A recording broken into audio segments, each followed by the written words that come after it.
ঠিক সন্ধ্যার আগে আগে ইমনের ঘুম ভাঙল। বিকেলে ঘাম দিয়ে তার জ্বর সেরেছে। সকাল থেকে কিছু খায়নি, খিদেও হয়নি। জ্বর সারার সঙ্গে সঙ্গে খিদে পেট মোচড়াতে লাগলো। গরম ভাত, ডিম ভাজা এবং শুকনো মরিচ ভাজা দিয়ে ভাত খেতে ইচ্ছে করল। সে যদি বিখ্যাত কোনো ব্যক্তি হতো তাহলে ইন্টারভিউতে জিজ্ঞেস করত, আপনার প্রিয় খাবার কি? সে বলতো চিকন চালের গরম ভাত, নতুন আলু দিয়ে শিং মাছের ঝোল। সে বিখ্যাত কেউ নয়। ইচ্ছে করলেই সে তার পছন্দের খাবার খেতে পারে না। তার জ্বর এখন সেরেছে, প্রচণ্ড খিদে লেগেছে। উপায় নেই। বিকেলে এই বাড়িতে ভাত থাকে না। দুপুরের খাবার শেষ হলেই বাড়তি ভাতে পানি দিয়ে দেওয়া হয়। পরদিন সকালে 3টা কাজের মেয়ে নাস্তা হিসেবে পান্তা ভাত খায়। বিকেলে কাজের সময় তাদের কাছে চাইলেও তারা তার জন্য গরম ভাত রাঁধবে না। মিতুকে কি বলে দেখবে? মিতুকে বললে সে ড্রাইভার পাঠিয়ে শিং মাছ কিনে আনবে, অবশ্য নাও আনতে পারে। মিতুর কোনো ঠিক ঠিকানা নেই। হয়তো বলবে শিং মাছ খেতে হবে না, 1 গ্লাস দুধ খেয়ে শুয়ে থাক। খিদে কমাবার জন্য ইমন পুরো 2 গ্লাস পানি খেয়ে ফেলল। পানিতে তিতকুটে স্বাদ, তার মানে জ্বর ভাব পুরোপুরি সারেনি। খালি পেটে পানি বেশি খেলে নেশা নেশা ভাব হয়, ঘুম পায়। ইমন আবারও শুয়ে পড়ল। বিছানার চাদর এবং কাঁথাটা বদলাতে পারলে ভালো হতো। চাদর এবং কাঁথায় জর্জর গন্ধ। অসুখ সেরে যাবার পর অসুখের গন্ধ নিয়ে শুয়ে থাকতে ভালো লাগে না। যদি লাগে তাহলে বুঝতে হবে অসুখ সারেনি। ইমনের শুয়ে থাকতে ভালোই লাগছে। বৃষ্টির মতো ঝমঝম শব্দ হচ্ছে, অথচ বৃষ্টি হচ্ছে না। শব্দটা আসছে কোত্থেকে? ইমনের ঘরটা বেশ বড়, তবে ঘরটা তার একার না। জামিলুর রহমানের 2 ছেলে শোভন এবং টোকনের একই শোবার ঘর। শোভনকে আপাতত বাড়ি থেকে বের করে দেওয়া হয়েছে, তাই ঘরটা এখন ইমনের। 2 ভাইয়ের বয়স 25। যমজ হলেও এদের চেহারা এবং স্বভাব চরিত্র আলাদা। শোভন ঠান্ডা স্বভাবের, টোকন উগ্র। দুজন সারাক্ষণই একসঙ্গে থাকে। শোভনকে বের করে দেওয়া হয়েছে বলে টোকনও বের হয়ে গেছে। এরা জগন্নাথ কলেজে বাংলায় অনার্সে ভর্তি হয়ে কিছুদিন ক্লাস করেছিল। এখন কি করে কি না করে পুরোটাই রহস্যে ঘেরা। ইমন 2 ভাইকেই বেশ পছন্দ করে। যেসব রাতে তারা থাকে না সেসব রাতে একা একা ঘুমোতে ইমনের একটু ভয় ভয়ও লাগে। শোভনকে কেন বাড়ি থেকে বের করে দেওয়া হয়েছে ইমন জানে না। তার বড় মামা এক রাতে তার ঘরে এসে বলেছেন, শোভন যদি রাতে বিরাতে তার ঘরে থাকতে আসে আমাকে খবর দিবি, যত রাতি হোক আমাকে খবর দিবি। এই বাড়ির ত্রিসীমানায় তার আসা নিষিদ্ধ। ইমন শুধু হ্যাঁ সূচক মাথা কাত করেছে, বেশি কিছু জিজ্ঞেস করার সাহস তার হয়নি। জামিলুর রহমান ইমনের ঘর থেকে শোভনের খাটের তোষক চাদর সব সরিয়ে নিয়েছেন। শোভনের আলমিরা খুলেও জিনিসপত্র সরানো হয়েছে। টোকনের খাট বিছানা সব ঠিক আছে।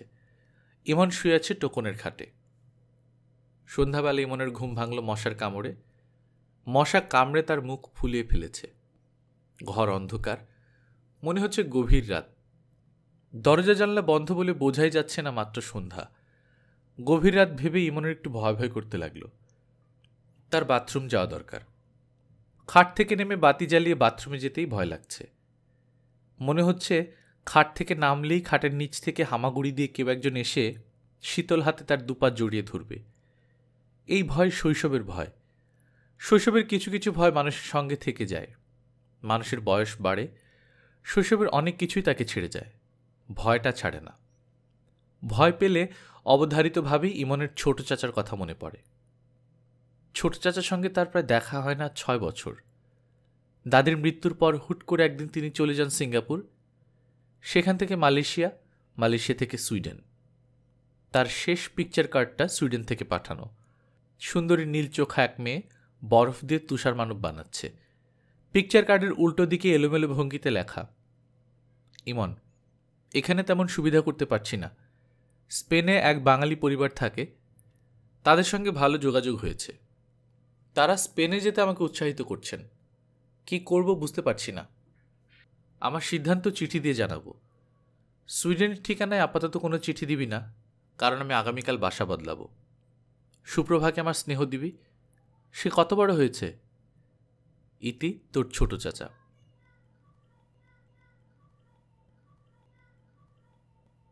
ছোট চাচার কাছ থেকে আসা এই শেষ চিঠি। ইমনের ছোট চাচার কর্মকাণ্ডে সবচেয়ে বেশি আনন্দিত হয়েছেন সুরাইয়া। তিনি গম্ভীর গলায় এখন প্রায়ই বলেন, বাড়িঘর ছেড়ে পালিয়ে যাওয়া হচ্ছে তোদের বংশগত রোগ। তোর বাপ যেমন উধাও হয়েছে, তোর চাচাও তাই করেছে। তোদের পূর্বপুরুষের উদাহরণ খুঁজলে দেখবি তারাও এই কাণ্ড করেছে। তোদের গোষ্ঠী ভবঘুরের গোষ্ঠী। আমি যে গোড়া থেকেই বলছি তোদের বাবা ভালো আছে, যথাসময়ে উপস্থিত হবে, এই কথাটা প্রমাণ হলো তো। মাঝে মাঝে ইমনের মনে হয় মার কথার শেষটাই সত্যি সত্যি ফলে যাবে। কোন এক গভীর রাতে বাবা এসে উপস্থিত হবেন। ইউনিভার্সিটির ভর্তি ফর্মে বাবার নাম লিখতে হয়। সেখানে সে লিখেনি মরহুম হাসানুজ্জামান। মরহুম শব্দ তার লিখতে ইচ্ছে করে না। বাবা যদি কোনোদিনই না ফেরে, হয়তো সে কোনোদিনই লিখতে পারবে না বাবার নাম মরহুম হাসানুজ্জামান। ইমনের বয়স যখন ৮০ হয়ে যাবে তখন কি পারবে? তখনও পারবে না। অদ্ভুতভাবে একজন মরণশীল মানুষ অমর হয়ে যাচ্ছে। খুট করে দরজা খুলল। সুপ্রভা মাথা বের করে বলল, ভাইয়া, ঘর অন্ধকার করে বসে আছো কেন? জ্বর কমেছে? ইমন বলল, হ্যাঁ। কিছু খাবে? খিদে লেগেছে? স্যুপ খাবে? স্যুপ? আমার জন্য বড় মামা স্যুপ আনিয়েছেন। আমার খেতে ইচ্ছে করছে না। তোমাকে গরম করে এনে দেব? দে। ভাইয়া, তোমার মুখ যেন কেমন ফুলে লাল হয়ে আছে, মনে হয় হাম উঠেছে। হাম না, মশা কামড়েছে। বাতি কি নিভিয়ে দিয়ে যাব না জ্বালা থাকবে? জ্বালা থাকুক। মিতু আপা কি তোমার ঘরে এসেছিল? না। ইমন বোনের ব্যান্ডেজ করা কপাল দেখছে। এর মধ্যে একবারও জিজ্ঞেস করেনি কপালে কি হয়েছে। সুপ্রভার ধারণা, তার মা যেমন অদ্ভুত, তার ভাইয়া অদ্ভুত। জগতের কোনো কিছুতেই তার কিছু হয় না। সুপ্রভা যদি কোনো কারণে হঠাৎ মরে যায়, সেই খবর ভাইয়ার কাছে পৌঁছলে সে এসে উকি দিয়ে দেখবে, তারপর নিজের ঘরে ঢুকে দরজা টরজা বন্ধ করে বই নিয়ে বসবে। অন্যের বেলাতে সে যেমন উদাসীন, তার নিজের বেলাতে উদাসীন। প্রচণ্ড জ্বর হলেও কাউকে বলবে না আমার জ্বর। কাঁথা গায়ে দিয়ে চুপচাপ শুয়ে থাকবে। খিদে লাগলে বলবে না আমার খিদে লেগেছে। সবচেয়ে যেটা ভয়ঙ্কর, মুখে হাসি নেই। কত মজার মজার ঘটনা চারপাশে ঘটছে, সে দেখবে কিন্তু হাসবে না। সুপ্রভার প্রায় ইচ্ছে করে এমন অদ্ভুত কিছু তাদের সংসারে ঘটুক, যা দেখি এমন হো হো করে হেসে উঠবে। সেই হো হো হাসির ছবি সে চট করে ক্যামেরায় তুলে ফেলবে। ভাইয়া, সুনামগঞ্জের পাগলা পীর সাহেবের কথা তোমার বিশ্বাস হয়? তার কোন কথা? ওই যে মাকে বলে গেল বাবা বেঁচে আছেন, যেদিন তোমার বিয়ে হবে সেদিন ফিরে আসবেন। না, পীররা এই জাতীয় কথা সবসময় বলে। দিন তারিখ মিলিয়ে বলে না। তারা বলে ফিরে আসবে, কবে আসবে তা বলে না। পাগলা পীর সাহেব কিন্তু কবে ফিরবেন তা বলেছেন। এই পীর অন্যদের চেয়ে বোকা। আমার কেন যেন মনে হয় পীর সাহেবের কথা সত্যি হবে। তোমার যেদিন বিয়ে হবে সেদিন বাবা সত্যি সত্যি উপস্থিত হবেন। উপস্থিত হলে তো ভালোই। সুপ্রভা খানিকক্ষণ ইতস্তত করে বলল, সবচেয়ে ভালো হয় তুমি যদি এখন বিয়ে করে ফেলো। বাবাকে আমরা তাহলে তাড়াতাড়ি পেয়ে যাব। তুমি যত দেরিতে বিয়ে করবে বাবাকে তত দেরিতে পাব। ইমন তার বোনের দিকে তাকালো, কিছু বলল না। তার তাকানো দেখে বোঝা যাচ্ছে প্রসঙ্গটা তার মনে ধরছে না। সুপ্রভা অন্য প্রসঙ্গে চলে গেল। চোখ মুখ গম্ভীর করে বলল, শোভন ভাইয়ারে কি মাঝে মাঝে আসে রাতে? না। আমার সঙ্গে একদিন দেখা হয়েছিল। আমি রিক্সা পাচ্ছিলাম না, রিক্সার জন্য দাঁড়িয়েছিলাম। হঠাৎ দেখি লাল রঙের একটা গাড়ি এসে একেবারে আমার গা ঘেঁষে থেমেছে। আমি তো প্রথমে ভয় পেয়ে গেলাম। তারপর দেখি পেছনের সিটে টোকন ভাইয়া আর শোভন ভাইয়া। আমাকে দেখেই শোভন ভাইয়া দিল এক ধমক, এখানে দাঁড়িয়ে আছিস কেন? শোভন ভাইয়ার কী যে স্বভাব, এমন ঠান্ডা মানুষ অথচ ধমক ছাড়া কথাই বলতে পারে না। আমি বললাম, রিক্সার জন্য দাঁড়িয়ে আছি।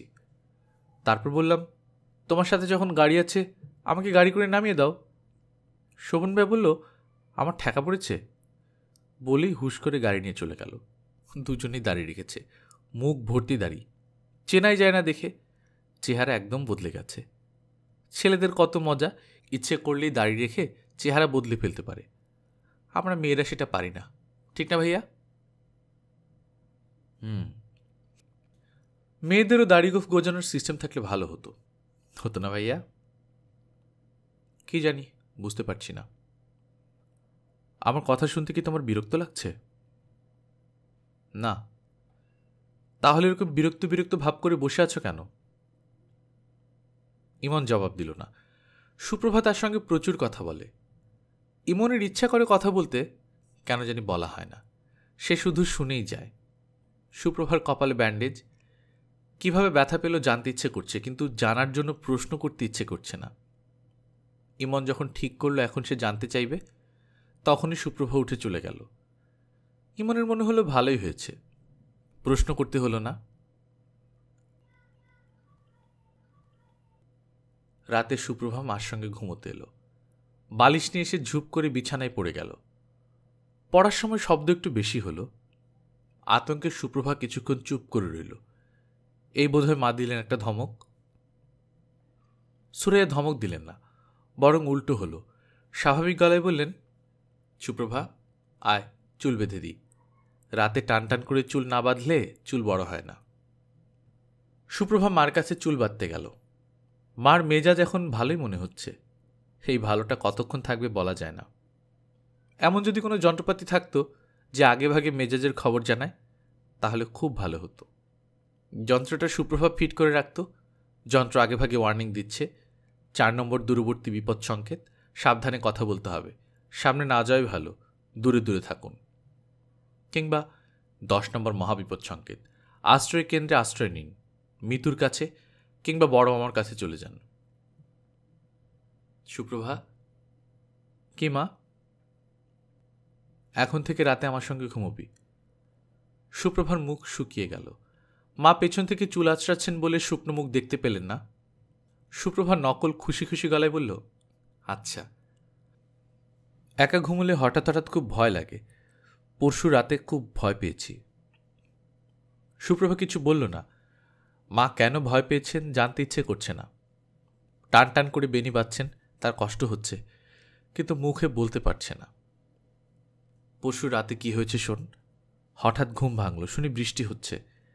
মাথার কাছে জানলা দিয়ে হাওয়া আসছে, বৃষ্টির ছাঁটও আসছে। ভাবলাম উঠে গিয়ে জানলা বন্ধ করি। উঠতে ইচ্ছে করছিল না। তখন ভাবলাম তোর বাবাকে বলি জানলা বন্ধ করতে। সুপ্রভা বিস্মিত হয়ে বলল, বাবাকে বলি মানে? বাবা কোথায়? এটাই তো কথা। আমি পরিষ্কার দেখছি তোর বাবা উল্টো দিকে মুখ করে আমার পাশে ঘুমিয়ে আছে। সবসময় যেভাবে ঘুমায় সেভাবেই ঘুমোচ্ছে। বালিশ থেকে মাথা নিচে নেমে গেছে, হাঁটু চলে এসেছে বুকের কাছে, চাদরটা কোমর পর্যন্ত দেয়া। সব কিছু এত পরিষ্কার যে বাস্তব এত পরিষ্কার না। তোর বাবা যে হারিয়ে গেছে, তার কোনো খোঁজ নেই, এই সব কিছুই তখন আমার মনে নেই। আমি হাত বাড়িয়ে তাকে ডাকতে যাব, তখন বজ্রপাত হলো। আমি চমকে উঠলাম। হঠাৎ মনে পড়ল, আরে তাই তো, তোর বাবাকে এখন দেখব কেন? তখন দেখি কিছুই নেই, বিছানা খালি। প্রচণ্ড ভয় পেয়েছিলাম। ভয় পাবারই কথা, আমার তো শুনেই ভয় লাগছে, বুক ধকধক করছে। সুরাইয়া সহজ গলায় বলল, বিছানায় তোর বাবাকে শুয়ে থাকতে দেখা নতুন কিছু না, প্রায়ই দেখি। কি বলছো তুমি? তোর যখন 2 মাস বয়স তখন পরপর কয়েক রাত দেখেছি। সুপ্রভা মনে মনে বলল, মা তোমার মাথা খারাপ, পুরোপুরি খারাপ। রাতে তোমার সঙ্গে ঘুমোতে এই জন্যই আমার ভয় লাগে। কোনো একদিন তুমি হয়তো আমাকে ভূত মনে করে গলা টিপে ধরবে। কোনো পীর ফকিরের কাছ থেকে তোমার তাবিজ আনা উচিত, কিংবা ডাক্তার দিয়ে চিকিৎসা করানো উচিত। ছেলে পাগলের চেয়ে মেয়ে পাগল ভয়ঙ্কর। সুপ্রভার স্কুলের আশেপাশে একটা মেয়ে পাগল থাকে। সে প্রায়ই হাতে একটা থান ইট নিয়ে মানুষজনকে তাড়া করে। সুপ্রভার মিনা একদিন স্কুল ছুটির পর আসছিল। পাগলিটা হঠাৎ থান ইট হাতে তাদের তাড়া করল। সুপ্রভা একসময় হুমড়ি খেয়ে পড়ে গেল। কি আশ্চর্য কাণ্ড! পাগলিটা এসে তাকে টেনে তুলে গম্ভীর গলায় বলল, সাবধানে চলবি। বলে সে ইট হাতে তাড়া করতে লাগলো মিনাকে। তার মা পাগল হয়ে গেলে কি এরকম কাণ্ড কারখানা করবে? থান ইট নিয়ে তাড়া করবে তাকে আর তার ভাইয়াকে? কি ভয়ঙ্কর! সুপ্রভা, জি মা। তোর নাম তোর বাবার রাখা, এটা কি জানিস? বাবা কিভাবে রাখবেন? আমার জন্মে হলো তার নিখোঁজ হবার পর। ইমন যখন আমার পেটে, তখন তোর বাবার ধারণা হলো আমার মেয়ে হবে। সেই মেয়ের নাম কি রাখা হবে তার জন্য সে অস্থির হয়ে পড়ল। অফিস থেকে প্রতিদিনে একটা দুটো নাম নিয়ে ফেরে। রাতে ঘুমোতে যাওয়ার সময় বলে, এই নামটা তোমার কেমন লাগে? আমি শুধু হাসি। হাসো কেন? তোর বাবার কাণ্ড দেখে হাসি। এরকম গম্ভীর মানুষ, অথচ ভেতর ভেতরে ছেলে মানুষ। শেষটায় নাম ঠিক করল সুপ্রভা। আমার সুরাইয়ার সাথে মিল রেখে সুপ্রভা। সুপ্রভা হাই তুলতে তুলতে বলল, তোমার সুরাইয়ার সু আর বাবার হাসানুজ্জামানের হা নিয়ে সুহা রাখলে ভালো হতো, নতুন ধরনের নাম হতো। সুহার কি কোনো অর্থ আছে নাকি? তাহলে হাসু। হাসু অর্থ আছে, যে হাসে। আর আমি তো সেরকমই, সবসময় হাসি। তুই সবসময় হাসিস? হ্যাঁ, স্কুলে আমার নাম জানো কি মা? আমার নাম মিস এলজি। এলজি মানে? এলজি হলো লাফিং গ্যাসের সংক্ষেপ। আমাদের ক্লাসের আরেকটা মেয়ে আছে, তার নাম Miss H M. H M মানে? এইচ এম মানে হলো হনুমানমুখী। ওর মুখটা দেখতে হনুমানের মতো। সুরাইয়ার গলা কেমন কঠিন হয়ে আসছে। কথাবার্তা আর চালানো ঠিক হবে না। বিপদ মাপার যন্ত্রটা একটু পরপর লালবাতি জ্বলছে। বিপদ মাপার যন্ত্র বলছে 2 নম্বর সতর্ক সংকেত, ঘুমিয়ে পড়ার ভান করো। সুপ্রভা ঘুমের ভান করল, ভারী নিঃশ্বাস ফেলা শুরু করল। ঘুমের ভান সে খুব ভালো করতে পারে। ঘুমের মধ্যে মানুষ যেমন বিড়বিড় করে কথা বলে, সে তাও পারে। মনে হয় বড় হলে সে খুব নামকরা অভিনেত্রী হবে।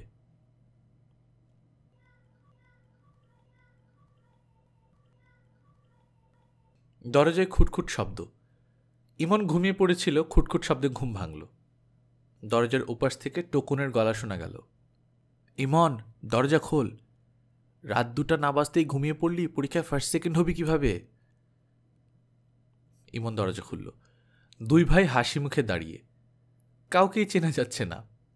মাথার চুল প্রায় কদম ছাট করা। দুজনেই দাড়ি রেখেছে, গোফ রেখেছে।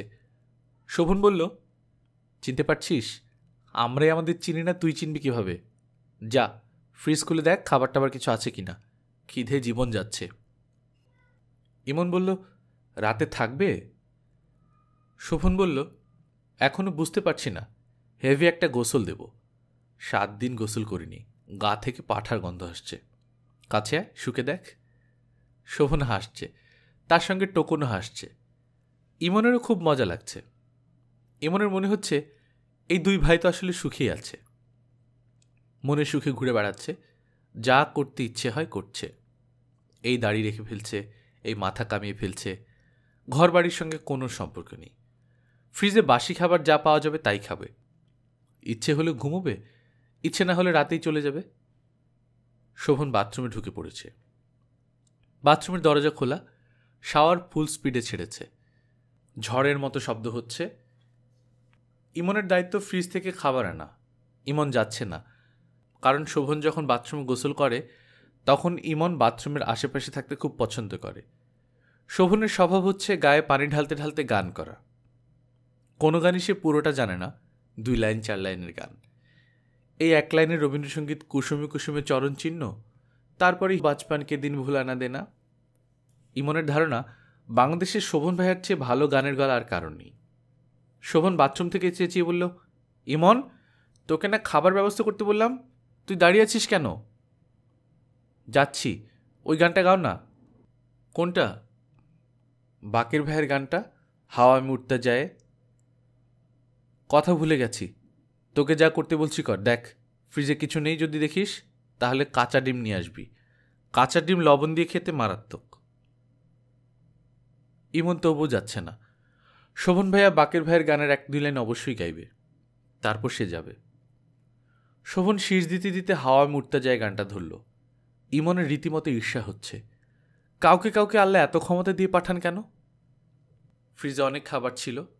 সকালের নাস্তা খিচুড়ি রাতেই রেঁধে ফ্রিজে ঢুকিয়ে রাখা হয়েছে। খিচুড়ির সঙ্গে গোশত জমে শক্ত হয়ে আছে। 2 ভাই তাই খুব তৃপ্তি করে খেল। ইমন বলল, তোমরা কি আজ রাতেই চলে যাবে? টোকন হ্যাঁ সূচক মাথা নাড়ল।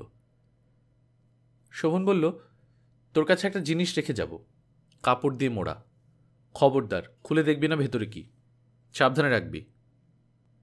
আচ্ছা, ইউনিভার্সিটিতে তোর কোনো সমস্যা হচ্ছে না তো? কি সমস্যা? ইউনিভার্সিটিটা হয়েছে রাজনীতির আখড়া। এ ওকে মারছে, ও তাকে ধমকাচ্ছে। তোকে যদি কেউ কিছু বলে আমাদের বলিস, ভুঁড়ি গালিয়ে পেটের ফোটকা বের করে ফেলব। ইমন হাসছে। শোভন বিরক্ত গলায় বলল, হাসছিস কেন? ইমন বলল, মানুষের ফোটকা থাকে না, ফোটকা থাকে মাছের। শোভন বলল, নাড়ি ভুঁড়ি এবং ফোটকা একই জিনিস। খাওয়া শেষ করে দুই ভাই রাত 3টার দিকে চলে গেল। বাকি রাতটা ইমনের ঘুম হলো না। তার বারবার মনে হলো সে একটা ভুল করেছে। তারও উচিত ছিল এই দুজনের সঙ্গে চলে যাওয়া। অনেকক্ষণ ধরে টেলিফোন বাজছে। মিতু টেলিফোনের পাশেই ভুরু কুচকে আছে। ক্রিং ক্রিং শব্দ থামলে তার ভুরু মসৃণ হবে। যে টেলিফোন করেছে সে একসময় বিরক্ত হয়ে হাল ছেড়ে দেবে, মিতুর তাই ধারণা। ইদানিং খুব আজে বাজে কল আসছে। কথাবার্তার ধরন দেখে মনে হয় 9-10-এর ছাত্র। কুৎসিত বাক্য মুখে ঠিক মতো আসছে না, আবার বলার ইচ্ছাও আছে। মিতুর ধারণা 4-5 জনের একটা দল আছে। কুৎসিত কথা একজন বলে, অন্যরা হাতে মুখ চাপা দিয়ে খিক খিক করে হাসে। যেমন একজন বলল, আচ্ছা আপা, আপনার বুকের সাইজ কত, ব্রান্ড নাম্বার কত, 34 না 36?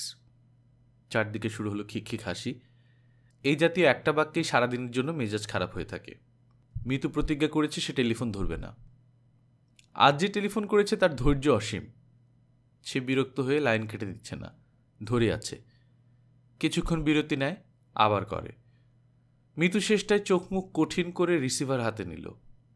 ওপাশ থেকে মিষ্টি এবং কোমল গলা একটা মেয়ে বলল, এটা কি ইমন ভাইয়াদের বাড়ি? মিতু বলল, হ্যাঁ। আপনি কে? আমি ইমনের বড় বোন। আপা আসসালামু আলাইকুম। ওয়ালাইকুম আসসালাম। ইমন ভাইয়া কি বাসে আছে? তুমি একটু ধরে থাকো, আমি দেখছি ও আছে কিনা। তোমার নাম কি? নবনী। নবনী বললি সে তোমাকে চিনবে? জি।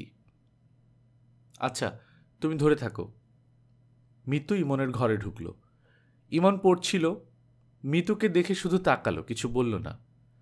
মিতু বলল, দিনের বেলা দরজা জানলা বন্ধ করে তুই পড়িস কিভাবে? অন্ধকারে চোখের 12টা বাজবে।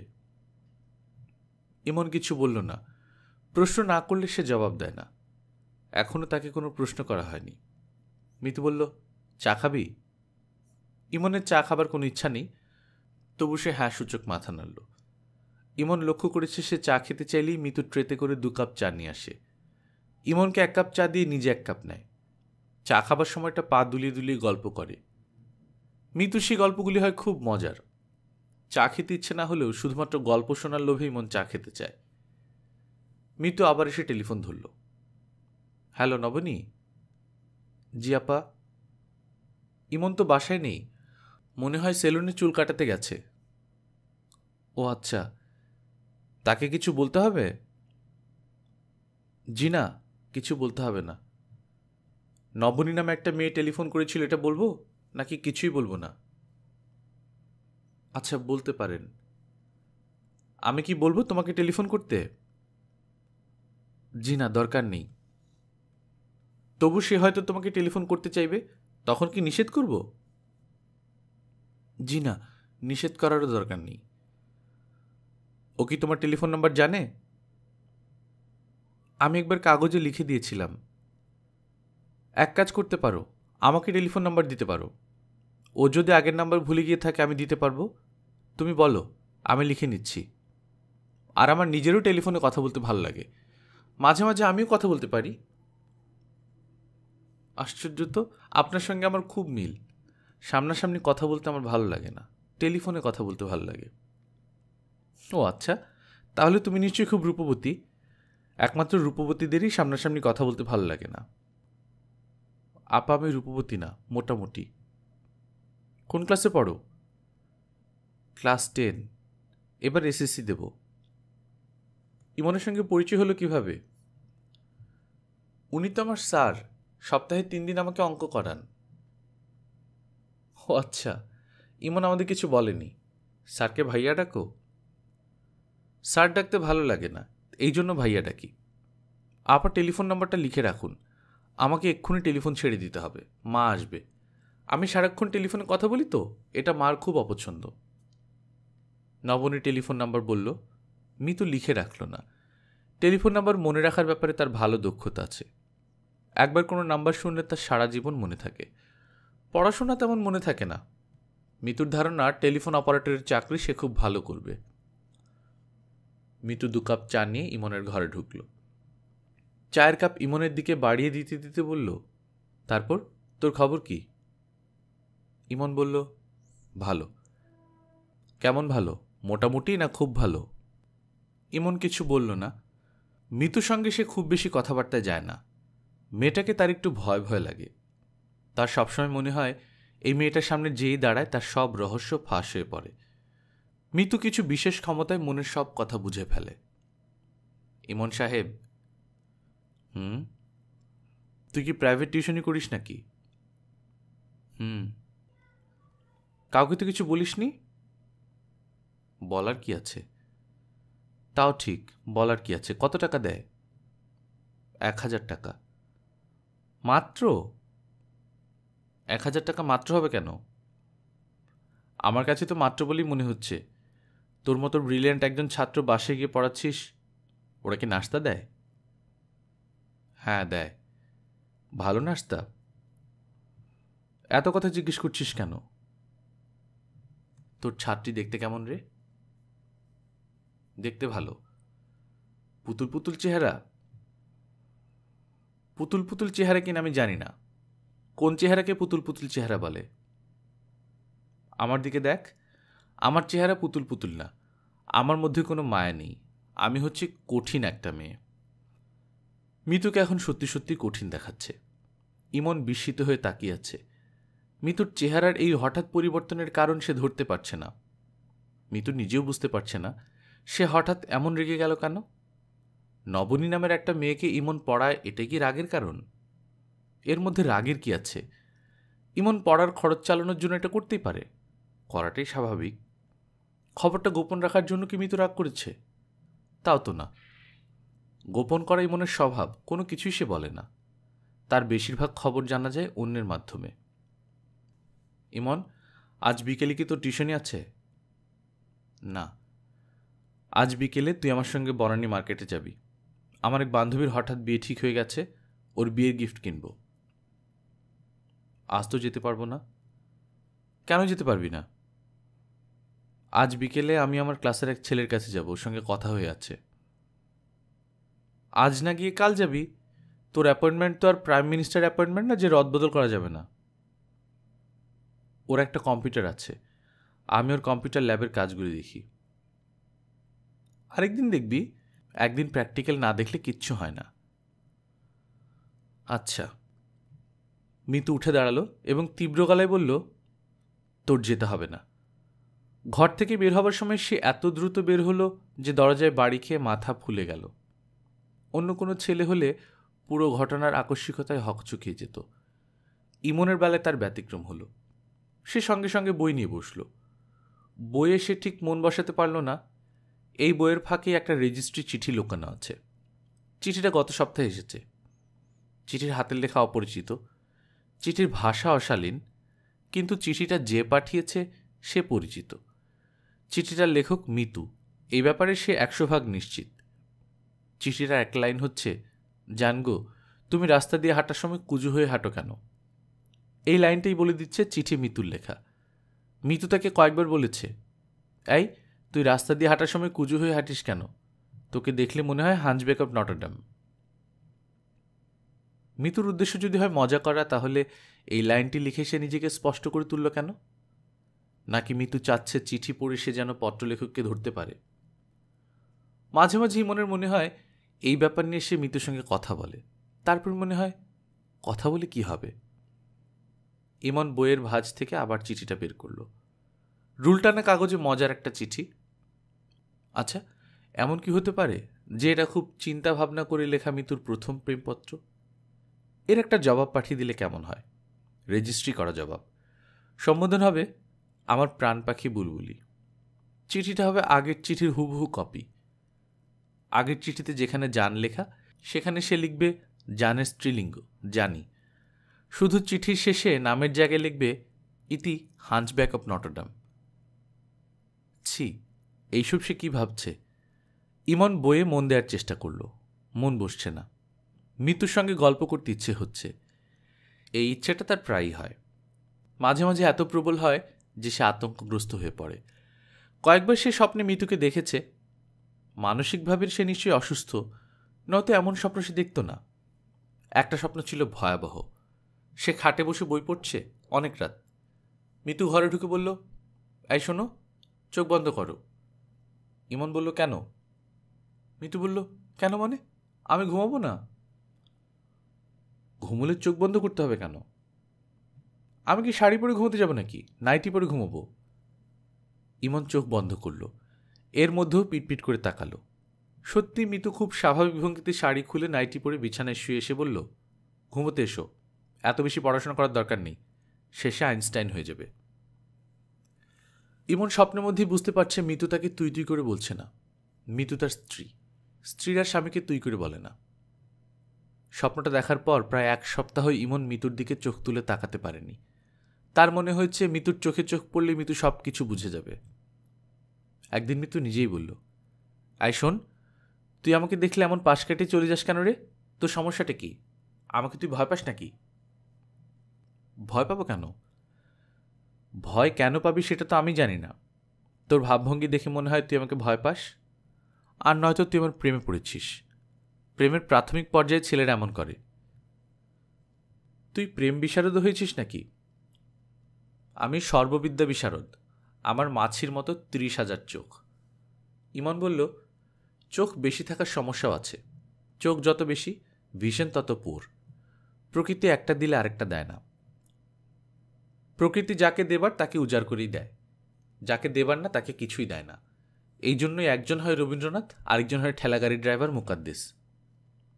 মৃত্যুর মন সচরাচর খারাপ হয় না, আর খারাপ হলে তো বোঝা যায় না।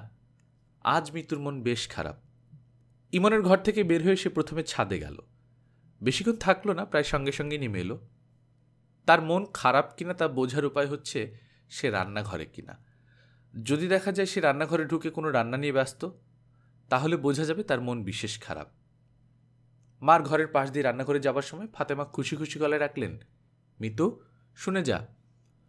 তার খুশির প্রধান কারণ হচ্ছে সুনামগঞ্জ থেকে পাগলা পীর সাহেব এসেছেন। আজ রাতে তিনি থাকবেন, নানান বিষয়ে গণা গুনবেন। বর্তমানে তিনি ফাতেমার ঘরে আছেন। ফাতেমার সঙ্গে পীর সাহেব ধর্মবোন পাতিয়েছেন। মিতু মার ঘরে উকি দিতেই পীর সাহেব মুখ ভর্তি হাসি দিয়ে বললেন, আম্মাজির মুখ মলিন কেনে? মিতু পীর সাহেবকে সম্পূর্ণ অগ্রাহ্য করে মার দিকে তাকিয়ে বলল, মা, ডাকছ কেন? ফাতেমা ঝলমলে গলায় বললেন, পীর সাহেবকে দিয়ে তোর বিয়ের গণাটা গুনিয়ে নে। কোথায় বিয়ে হবে, কবে হবে, সব বলে দেবেন। মিতু বলল, আমার কোথায় বিয়ে হবে, কবে হবে আমি জানি, পীর সাহেবকে গুনে বের করতে হবে না। পীর সাহেব মনে হলো মিতুর কথা শুনে মজা পেয়েছেন, খিকখিক করে হাসছেন। পীর সাহেবের বয়স 40-এর মতো। দাড়ি গোঁফ নেই, শার্ট প্যান্ট পরেন, মজার মজার কথা বলেন। তার ভবিষ্যৎ গণার পদ্ধতিটাও একটু ভিন্ন। এক টুকরো সাদা কাগজ নিয়ে নানান চিহ্ন আঁকেন, তারপর সুনামগঞ্জের ভাষায় হাসি মুখে বলেন, দরখাস্ত পেশ করেন, অর্থাৎ কি জানতে চান বলুন।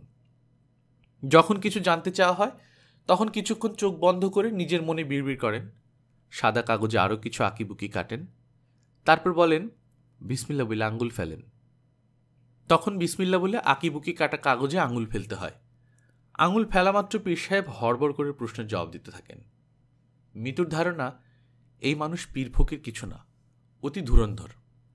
মানুষের প্রশ্ন থেকেই জবাবটা কি হলে ভালো হয় সেটা আজ করে নেয়, সেই দিকেই অগ্রসর হয়। মিতুর ধারণা সত্যি হবার সম্ভাবনা আছে। এই মুহূর্তে পীর সাহেব ফাতেমার প্রশ্নের উত্তর দিচ্ছেন। ফাতেমা বললেন, ভাই, আমার ছেলে দুটো সম্পর্কে বলেন। একজনের নাম শোভন, একজনের নাম টোকন। পীর সাহেব বললেন, বোন, দরখাস্ত পেশ করেন, হাইকোর্টে দরখাস্ত দেন। ফাতেমা বললেন, ওরা আছে কেমন? পীর সাহেব বললেন, ভালো আছে, খুব ভালো আছে। ফাতেমা বললেন, কোনো বিপদে পড়বে না তো? প্রশ্ন থেকে পীর সাহেব বিপদের আঁচ পেলেন। তিনি হাসি মুখে বললেন, বিপদের মধ্যেই তো আছে, নতুন কইরা পড়ব কি? ফাতেমা পীর সাহেবের আধ্যাত্মিক ক্ষমতায় অভিভূত হলেন। বিপদ থেকে উদ্ধারের পথ কি? পীর সাহেব কাগজে আঁকিবুকি কাটতে লাগলেন। ফাতেমাকে দিয়ে তিনি কয়েকবার তর্জনী দিয়ে কাগজ ছোঁয়ালেন। প্রতিবারই তার মুখ গম্ভীর থেকে গম্ভীরতর হল, যেন জবাবটা পাচ্ছেন। মাথার মধ্যে চাপ পড়তেছে গো বোন, চা খাবো। চা খাওয়ানোর পর আরেকবার চেষ্টা করে দেখব।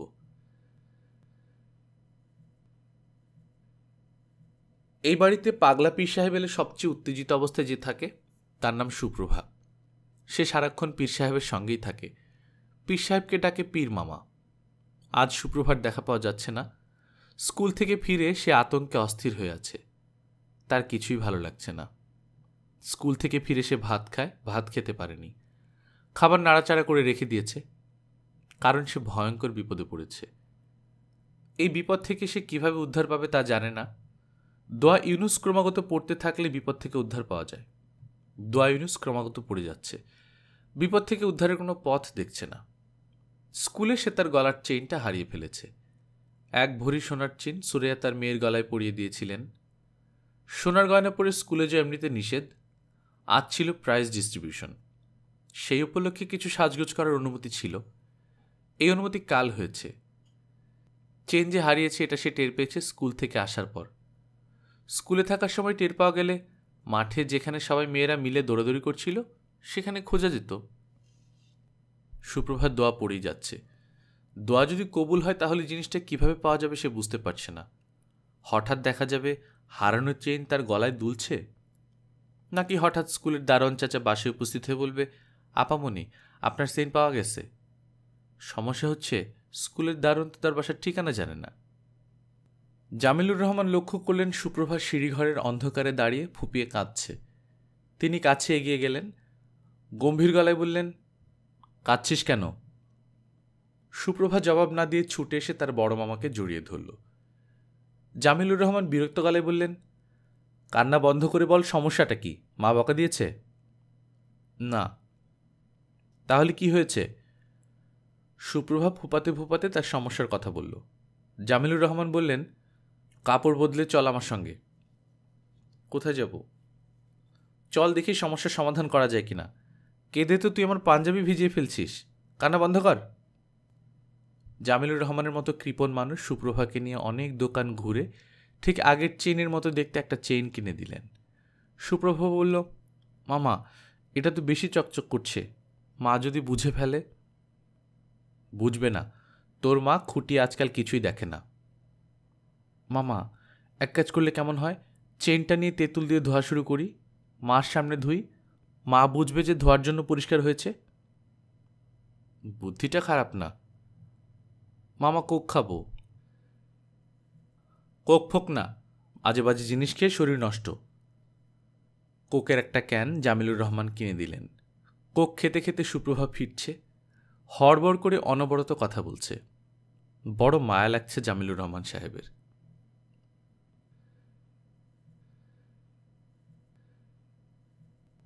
জামিলুর রহমান সাহেব 10টার আগে অফিসে চলে আসেন। অফিসের কর্মচারীদের 10টার সময় আসার কথা, ওরা তা করে কিনা সেটাই তার দেখার উদ্দেশ্য। মালিক 10টার আগেই চলে আসেন, কর্মচারীদের এই বোধটা মাথায় থাকলে তারাও সকাল সকাল আসবে। ঘটনা সেরকম ঘটে না, সবাই সবার ইচ্ছে মতো হেলতে দুলতে এসে উপস্থিত হয়। কেউ 10:30টায়, কেউ 11টায়। এসেই চায়ের অর্ডার, যেন অফিসে এসেছে চা খেতে। 12টা বাজতেই অফিসের পিয়ন শামসু মিয়া বের হয়ে যায় সিঙ্গাড়া আনতে। রাস্তার মোড়ে বিসমিল্লা রেস্টুরেন্টে সিঙ্গাড়া ভাজা হয়। শামসু মিয়া গরম সিঙ্গাড়া নিয়ে আসে। জামিলুর রহমান সাহেবের ধারণা ছিল সিঙ্গাড়া তারা নিজের টাকায় কিনে এনে খায়। কিছুদিন হলো জেনেছেন ঘটনা তা না, খরচ যায় অফিস থেকে। ক্যাশিয়ার বিনয়বাবু সিঙ্গাড়ার দাম অফিস খরচে ঢুকিয়ে দিচ্ছেন। অফিসের হিসাবপত্র জামিলুর রহমান সাহেব খুঁটিয়ে দেখেন না। হিসাবপত্র ঠিক থাকলেই হলো। তিনি দেখেন ব্যাংকে জমা টাকার হিসাব। মাঝে মাঝে ক্যাশিয়ার বিনয়বাবু যখন বলেন, স্যার প্যাটি ক্যাশের টাকা নাই, তখন চোখে চশমা দিয়ে প্যাটি ক্যাশের বইয়ে চোখ বুলিয়ে যান। তার প্রায় মনে হয় মাসে 9,000 টাকা বাড়ি ভাড়া দিয়ে এমন একটা অফিস না হলেও তার চলত। হিসাব নিকাশ যা আছে নিজেই করতে পারতেন, যোগ অঙ্ক আর বিয়োগ অঙ্ক। যোগ বিয়োগ এমন জটিল অঙ্ক না, তার জন্য মাইনে দিয়ে ক্যাশিয়ার পোষার দরকার কি? অফিসের ম্যানেজার ম্যানেজারের অ্যাসিস্ট্যান্ট, সাইকেল পিয়ন, সাধারণ পিয়ন, সবই বাহুল্য। লাভের গুড় এরাই চেটেপুটে খেয়ে ফেলছে। শুধু গুড় খেয়েই তৃপ্ত না, বেলা 12টার সময় বিসমিল্লা রেস্টুরেন্টে সিঙ্গাড়াও খাচ্ছে। আজ অফিসে আসতে জামিলুর রহমান সাহেবের বেশ দেরি হলো। পাগলায় ইটের ভাটা দেওয়ার একটা পরিকল্পনা আছে তার। ঢাকা শহরের লোকজন পাগলের মতো বাড়ি বানাচ্ছে। যত একতলা বাড়ি আছে সব ভেঙে রাতারাতি সেখানে 10তলা 12তলা অ্যাপার্টমেন্ট হাউস হচ্ছে। ইটের দাম বাড়ছে হু হু করে। ইটের ভাটিগুলি ইট সাপ্লাই দিয়ে কুল পাচ্ছে না। ব্যবসার এই লাইনটা ধরা দরকার। এসব ব্যাপারে কারো সঙ্গে যে পরামর্শ করবেন তার কেউ নেই। বুদ্ধিদাতা কোনো কাছের মানুষ তার নেই। ফাতেমার সঙ্গে ব্যবসা সম্পর্কে কোনো কথা তার কখনোই হয়নি। ফাতেমা রাতে ঘুমোতে যাওয়ার সময় স্বামীর সঙ্গে যেসব গল্প করেন তার বেশিরভাগই রোগ ব্যাধি সম্পর্কে। শরীর ম্যাজম্যাজ করছে, হজম হচ্ছে না, চোখ ব্যথা হচ্ছে, রোদে তাকালে চোখ জ্বালা করে, চশমা নিতে হবে, এইসব। জামিলুর রহমান সাহেব শুনে যান, হু হু করতে করতে একসময় ঘুমিয়ে পড়েন। ছেলে মেয়ে কারোর সঙ্গে তার কথাবার্তা হয় না। এরা যখন ছোট ছিল তখন তিনি ছিলেন তার ব্যবসা নিয়ে ব্যস্ত। একা মানুষের জন্য এত বড় ব্যবসা দাঁড় করানো ভয়াবহ ব্যাপার। তিনি সেই ভয়াবহ কাণ্ডটা শান্তভাবে করেছেন। তা করতে গিয়ে সংসার থেকে দূরে সরে যেতে হয়েছে। মিতু, টোকন, শোভন এদের সঙ্গে দিনের পর দিন দেখাই হয়নি। বাসায় যখন ফিরেছেন তখন গভীর রাত, বাচ্চারা সবাই ঘুমিয়ে। তিনি ঘুম থেকে উঠে দেখেছেন বাচ্চারা স্কুলে। আজ তাদের সঙ্গে তার অসীম দূরত্ব। মিতু হয়তো বারান্দায় দাঁড়িয়ে আছে, তিনি বারান্দায় চেয়ার পেতে বসেছেন। মিতু তাকে দেখবে কিন্তু কিছু বলবে না। একবার এরকম তিনি বারান্দায় বসেছিলেন, অপেক্ষা করছেন ম্যানেজারের জন্য। ম্যানেজার এসে তাকে নিয়ে যাবে। তখন অদ্ভুত একটা ব্যাপার ঘটল। মিতু 1 কাপ চা বানিয়ে এসে বলল, বাবা, তোমার চা। তিনি বিস্মিত হয়ে বললেন, চা চাইনি তো। মিতু বলল, আমি বানিয়েছি, খাও। তিনি চায়ে চুমুক দিলেন। তার খুবই লজ্জা লজ্জা করতে লাগল, যেন মিতুর এই হঠাৎ মমতা গ্রহণ করার কোনো যোগ্যতা তার নেই। তিনি একটা অন্যায় করেছেন। চায়ের জন্য মেয়েকে ধন্যবাদ জাতীয় কিছু বলা দরকার। কিভাবে বলবেন ভেবে পেলেন না। বাইরের কাউকে থ্যাংক ইউ বলা যায়, কিন্তু নিজের মেয়েকে কি বলা যায়? চা খুব ভালো হয়েছে এই জাতীয় কথা বলা যায়। কথাগুলো গুছিয়ে বলার আগে মিতু চলে গেল। কথাগুলো বলা হলো না। জামিলুর রহমান সাহেব বুঝতে পারছেন ছেলে মেয়েদের সঙ্গে তার দূরত্ব কমানোর এখন সময় হয়ে এসেছে। বয়স হয়ে গেছে, ঘুম কমে গেছে, বাড়িতে পা দিলেই ক্লান্তি লাগে। এই ক্লান্তি দূর করার জন্য পরিবারের মানুষদের আশেপাশে দরকার। তাছাড়া তিনি তার এক জীবনে কি করলেন না করলেন তাও তাদের জানা দরকার। কোনো একদিন ঘুমের মধ্যে হঠাৎ মারা যাবেন, এরা কেউ জানতেও পারবে না তার কোথায় কত টাকা খাটছে, কী কী ব্যবসা আছে, কয়টা ব্যাংকে অ্যাকাউন্ট আছে। তাদের সম্ভবত ধারণা তিনি কষ্টে সৃষ্টে কোনো মতো একটা ব্যবসা চালিয়ে যাচ্ছেন। ব্যবসার লাভে 3তলা একটা বাড়ি হয়েছে, তাও পুরোপুরি শেষ হয়নি। ছাদে রেলিং হয়নি, দালান রং করা হয়নি। ব্যবসার আয় যা হচ্ছে তা দিয়ে অফিস খরচ চালাতেই তিনি হিমশিম খাচ্ছেন। হঠাৎ করে ট্রাক কিনে ঝামেলায় পড়েছেন, লসের উপর লস যাচ্ছে। ফাতেমা একবার বলেছিলেন, গাড়ি নাকি খুব সস্তা হয়েছে, সবাই গাড়ি কিনছে, তুমি একটা গাড়ি কিনতে পারো না? 3 লাখ টাকা দিলেই নাকি রিকন্ডিশনের গাড়ি পাওয়া যায়। তিনি কিছু বলেননি, শুধু অদ্ভুত দৃষ্টিতে স্ত্রীর মুখের দিকে খানিক্ষণ তাকিয়েছিলেন। ফাতেমা এরপর আর গাড়ি প্রসঙ্গে কোনো কথা বলেননি। কিছুদিন হলো তার গাড়ি কিনতে ইচ্ছে করছে, নিজের জন্য না, বাড়ির জন্য। হঠাৎ ঝকঝক একটা নতুন গাড়ি দেখলে তার ছেলেমেয়েদের মুখের ভাব কি হয় তা তার দেখার ইচ্ছা। এই ইচ্ছা তিনি চাপা দিয়ে রেখেছেন। গাড়ি কেনার অর্থই হচ্ছে গাড়ির সঙ্গে যন্ত্রণা কেনা, ড্রাইভার রাখা, ড্রাইভারের বেতন। সেই বেতনে তার চলবে না, সে তেল চুরি করবে, নতুন চাকা বিক্রি করে পুরনো চাকা লাগিয়ে রাখবে, তার ছিঁড়ে রেখে বলবে গাড়ি নষ্ট, গ্যারেজে নিতে হবে। সেই গ্যারেজের সঙ্গে বন্দোবস্ত করা থাকবে 50-50 শেয়ার। 1000 টাকার কাজ করালে ড্রাইভার পেয়ে যাবে 500। কি দরকার? ঢাকা শহর হচ্ছে রিকশার শহর। এক একটা শহরের সঙ্গে এক এক জিনিস মানায়। ঢাকার সঙ্গে রিকশা মানায়। তিনি নিজে রিকশায় চলাফেরা করেন, তার ভালোই লাগে। গাড়িতে ছোটাছুটির দরকারটা কি? Slow and steady wins the race. দৌড় যখন শুরু হয় তখন খরগোশ যেতে না, যেতে কচ্ছপ। তিনি জন্ম থেকেই কচ্ছপ। ইটের ভাটার ব্যাপারে এক দালালের সঙ্গে কথা বলার জন্য গোপীবাগ গিয়েছিলেন। দালাল শব্দটা শুনলেই মনে হয় আজে বাজে টাইপ মানুষ, যার কাজই লোক ঠকানো। জামিলুর রহমান সাহেব খুব ভালো করে জানেন দালালদের ক্ষমতা কি পরিমাণ হতে পারে। ভালো একজন দালাল ধরা মানে 16 আনা কাজের 8 আনা কমপ্লিট। তিনি যে দালালের কাছে গিয়েছিলেন তার নাম মোখলেস। 50-এর কাছাকাছি বয়স, ধূর্ত চেহারা, দুই চোখে সন্দেহ এবং অবিশ্বাস ছাড়া আর কিছুই নেই। শুরুতে সে কথাবার্তা শুরু করলো তাচ্ছিল্যের ভঙ্গিতে। জামিলুর রহমান সে তাচ্ছিল্য গায়ে মাখলেন না। ইটের ভাটে দিতে চান? জি। কয়লার না গ্যাসের? গ্যাসের। কয়লার ব্যবহার তো নিষিদ্ধ। কোনো কিছুই নিষিদ্ধ না, বাংলাদেশে সবই সিদ্ধ। কোনোটা বেশি সিদ্ধ, কোনোটা অল্প সিদ্ধ। ইটের ভাটির ব্যবসা আগে কখনো করেছেন? না। নতুন নামবেন? জি। মুখলেস অনেক সময় নিয়ে বিড়ি ধরালো, কোমরের লুঙ্গির খুঁট থেকে পানের বাটা বের করে জর্দা ভর্তি পান মুখে দিল। চোখ বন্ধ করে পান চিবুতে লাগল। জামিলুর রহমান সাহেব অপেক্ষা করতে লাগলেন। 1 সপ্তাহের নোটিশে 1.5 কোটি টাকা ক্যাশ বের করতে পারবেন? জামিলুর রহমান শীতল গলায় বললেন, পারব। আমার খোঁজ আপনি কার কাছে পাইছেন?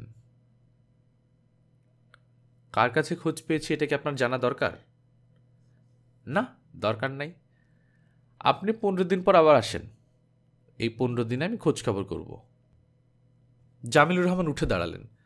মোখলেসও তার সঙ্গে ঘর থেকে বের হলো। জামিলুর রহমানকে রিক্সা খুঁজতে দেখে বিস্মিত হয়ে বলল, গাড়ি আনেন নাই? আমার গাড়ি নাই, আমি রিক্সায় চলাফেরা করি। মোখলেস বলল, আমার প্রাইভেট বেবি আছে, আপনাকে দিয়ে আসুক? দরকার নেই, পেট্রোলের গন্ধ আমার সহ্য হয় না। স্যার, আপনার ঠিকানা দিয়ে যান। 15 দিন পর আমি নিজেই আসব, তখন ঠিকানা দেব। জি আচ্ছা।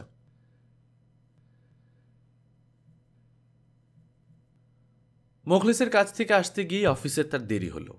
তিনি অফিসে পৌঁছলেন 12টার দিকে। অফিসে পৌঁছেই মনে হলো কোনো একটা ঝামেলা হয়েছে। সবার মুখ থমথমে। অফিসের পিয়ন দৌড়ে তার ঘর খুলে দিল, ফ্যান ছেড়ে দিল। পিরিচ দিয়ে ঢাকা ঠান্ডা গ্লাস পানি টেবিলে রাখল। অফিসে পা দিয়ে তিনি ঠান্ডা গ্লাস পানি খান। পানির গ্লাস শেষ করে তোয়ালে দিয়ে মুখ মুছতে মুছতে জামিলুর রহমান বললেন, শামসু মিয়া, কি ব্যাপার?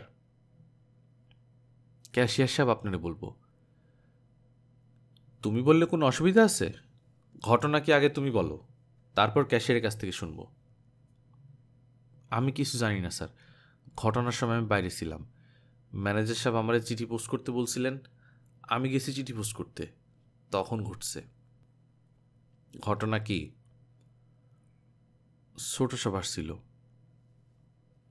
ছোট সাহেব মানে কে? শোভন? জি। তারপর? আপনি ক্যাশিয়ার সাহেব জিগান। তোমাকে জিজ্ঞেস করছি, তুমি বলো।